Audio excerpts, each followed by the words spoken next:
Hello and welcome to Poker News. In a recent announcement, the Scottish National Party MP Mike Weir has called for the introduction of a weekly spending ration for online gamblers. In a controversial statement, Weir has made it clear that he wants to see credit card companies capping the amount an individual can spend online gambling in any given week. Suggesting a limit of £1,000 per player per week, Weir also wants to see online gambling sites limiting players to the use of one credit card for all their gambling transactions. On the face of it, a weekly allowance seems to be a bright idea.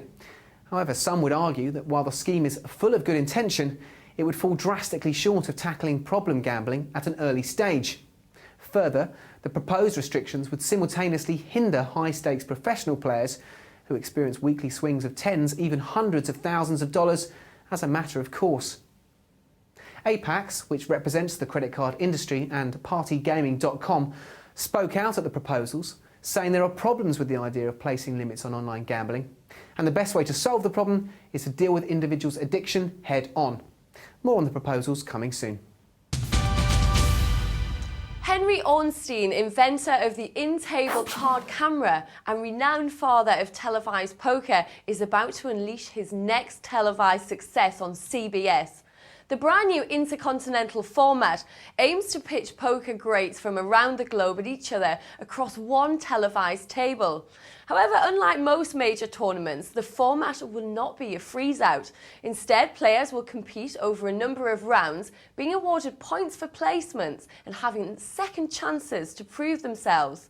The show features 21 of the world's top players, all from different countries, battling it out to win the $350,000 top prize. Doyle Brunson, who made up the American contingent, reported that the different style format made for an interesting and challenging game. Whether Ornstein's new style tournament will have the same impact as the revolutionary table cameras is yet to be seen, but his track record in TV is good.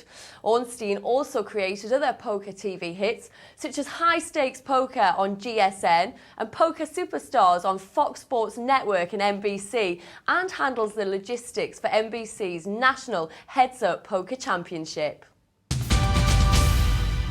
And here's a list of this week's tournaments. For any of you out there who fancy a trip to Los Angeles, the mini-series tournament is taking place on Wednesday the 26th of July.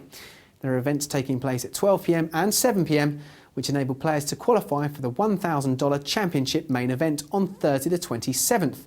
It all takes place at the Bicycle Casino, California.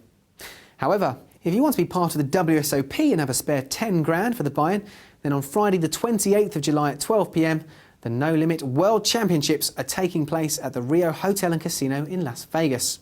And finally, if you don't wish to spend quite so much but would like to get it out of the UK, why not visit the Spanish Canary Islands on Friday the 28th till Sunday the 30th of July. It's a main event No Limit Hold'em game with a buy-in of €300 and allows 2 rebuys and add-ons. The event takes place at the Casino Melenares and the event is called the Campeonato de España. Further, the 2 players to go all in the most during this event automatically get free entry to the Matador Competition Grand Final. Most people recognise that the government is trying to turn this country into a nanny state. One MP's even suggested that online gamblers should be limited in the amount that they can spend each week. Is this fair, or is it just one step too far? I think you've got to be responsible with your gambling, you know, and that's up to the individual. Some people might slip into bad habits, you know, but I don't know. I think it's up to the individual, really. It should be up to you how much you want to spend.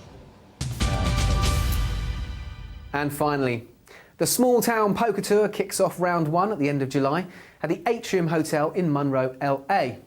As well as creating a prize pool of over $10,000, the event will also benefit the uniformed law officers of Ouachita Parish, Louisiana. And what better charity could they have picked to ensure that this innocent little tourney won't get Texan-style busted? That's all from me. I'll see you next time.